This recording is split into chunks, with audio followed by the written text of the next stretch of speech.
everyone, in this video I'm going to show you how to add paste in Canva. It's a very simple step, and yeah, I'm going to show you how to do that in less than a minute. So yeah, this is the paste. As you can see, so in order to add paste, there's two ways actually.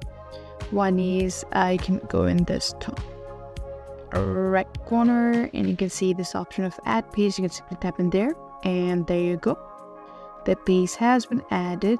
And another option is you can simply scroll all the way down and there's another option down here that says plus add paste. So all you have to do is tap in there and there you go, you can add paste, as many paste as you'd like, and you can choose like both ways, whatever you're comfortable with. It's the same thing. So yeah, this is how you add paste in Canva. I hope this video was helpful. If so, don't forget to like, share and subscribe to our channel. Thank you for watching and we'll see you in the next video.